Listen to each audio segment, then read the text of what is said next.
Former Jackass superstar and Daredevil Supreme Steve-O has come a long way since he first entered our lives back in the early 2000s, making a name for himself by performing some of the most dangerous stunts you've ever laid eyes on. For an extended period of his career, Steve-O existed in the dark side of fame, like few before him ever have, by regularly pushing the boundaries of acceptable behavior at every turn. Whether it was extreme stunts, his horrendous substance abuse addictions, or his litany of arrests, for those of us who followed his careers, it seemed like only a matter of time before Steve-O burned out, or worse, lost his life altogether. But then something remarkable happened, and this former madman turned his life around completely.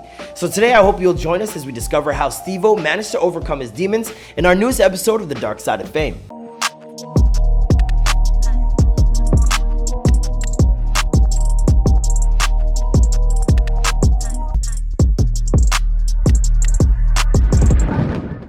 Life was often difficult for Steve-O long before he ever put his own safety on the line for the sake of entertaining his audience. In fact, by the time he was only 12 years old, Steve-O was already being force-fed alcohol by his own mother. When she started drinking, like it was like a relapse, and that meant that she would, from that point forward, stay drunk for days or even weeks on end. This event would prove to be a catalyst for further substance abuse issues that Steve-O would fall prey to. Worse yet, his mom would later suffer an aneurysm, and due to a poor hospice care, Steve-O was forced to watch her live in a constant state of suffering, something that would chip away at his already fragile psyche. I still can't, I can't really handle that very well. You know, I have a lot of personal trauma over the pain and suffering that my mom went through. So perhaps it really shouldn't come as any surprise to learn that after joining the ranks of Jackass, Steve-O was always willing to risk his life in a series of death-defying stunts. Not only has he used his own body as shark bait, I'm so serious, literal shark bait, but he's also willingly done things like wear a Peruvian jellyfish, one of the most toxic creatures on the planet, as a hat. Over time, however, this anything goes mentality would come crashing down on top of him. In 2002, he was arrested for obscenity charges after stapling his own scrotum to his leg during a performance at Louisiana nightclub, something that would see him banned from the Terrebonne Parish forever. I've never heard of anyone being banned from the Terrebonne. Where is the Terrebonne Parish? The following year, Steve-O was arrested in Europe after authorities discovered footage of him swallowing a condom full of cannabis in order to get past customs, only for him to then regurgitate it on stage during a live performance. None of this guy's crimes are normal. This is like circus crimes. It'll be like a skit where I film it's an international drug smuggler skit. I'll do it in one country and I'll fly to the other country and it out. A couple months after that, he was arrested yet again, this time for disorderly conduct after relieving himself on a bag of potato chips in public during Lollapalooza. That's what I call all dressed. No, I'm sorry. I won't do that again. All of these high-risk situations that Steve-O would place himself in time after time had repercussions. And I'm talking beyond the arrests. After immersing himself in a career that riddled his body with constant injuries, Steve-O began to consume more and more drugs on a quest to rid himself of perpetual pain.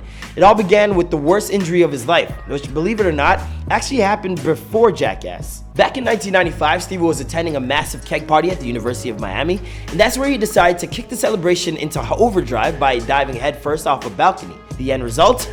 10 stitches to his chin, a broken wrist, 7 broken teeth, a concussion, a fractured cheekbone. But man, what a story, right? Great dinner party story. And that would probably be the worst Was injury. it worth it though? Well, sure. I think that was just a notch in my belt. So from the very beginning, mental and physical pain has been a huge part of Steve-O's life, long before Jackass ever entered the picture. And ironically enough, it was Jackass that would eventually save his life. But before we get to that, let's take a closer look at Steve-O's addictions. As I mentioned off the top, drugs and substance abuse issues have been a part of Steve-O's life since he was a kid. That being said, there are a few drug-related incidents that stand head and shoulders above the rest. And perhaps no story is more unbelievable than that time Steve-O got high off a mixture of cocaine and HIV. And I just start scraping up cocaine. I can visibly, like in the pile I'm scraping, like I can see specks of blood. And this is how bad I was addicted. That's not even a stunt. I think that's at that point. Can you say on YouTube? You can't say that on YouTube. That's right, at the lowest point of his addiction, Steve-O was so desperate for his fix that he just couldn't wait to get high any longer and snorted a mixture of cocaine in his dealer's blood, who just so happened to be HIV positive. Amazingly, Steve-O did not contract the virus. Does that mean cocaine is the cure of HIV?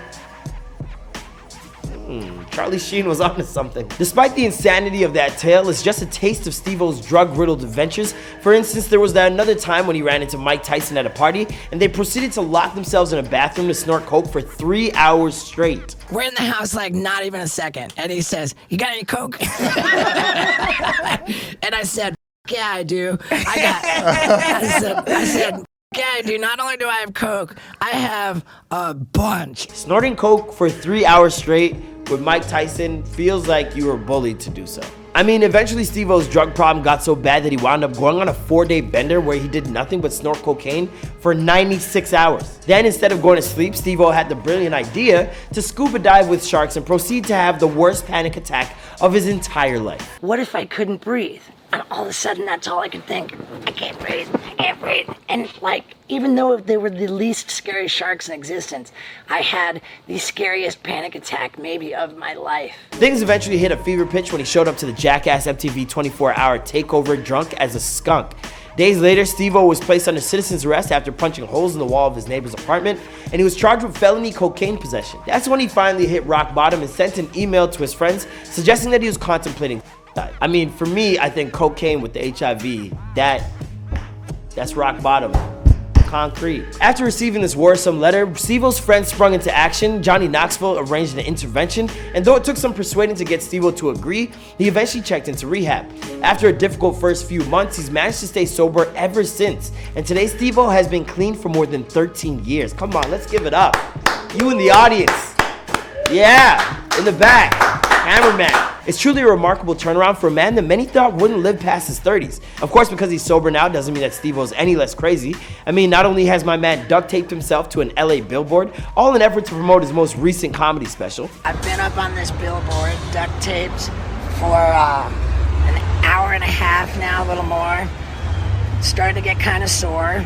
There are some cops over there, but they say they're not sure that I'm committing any crimes. I don't think so. I paid for the billboard, man. But for the upcoming release of Jackass Forever, reports suggest that Steve-O took one particular stunt to the absolute limit by requesting that a doctor on set paralyze him from the waist down in order to safely complete it. In other words, Steve-O is willing to undergo an epidural, all in the name of getting a laugh. That's heart, that's dedication. What kind of stunt demands going to such extremes? Well, we'll have to wait for the release of the film to find out, but that's just the kind of dedication that can only be found in a crazy person enough to spend most of his life embracing the dark side of fame. And as much as the story has a happy ending, there's no doubt that Steve-O is still one of the craziest dudes around. My name is Marlon. If you enjoyed this look at Steve-O's flirtation with the dark side of fame, please like and subscribe. Want to see someone else on this series? Leave them in the comments down below, and I'll catch you guys next time. Bye.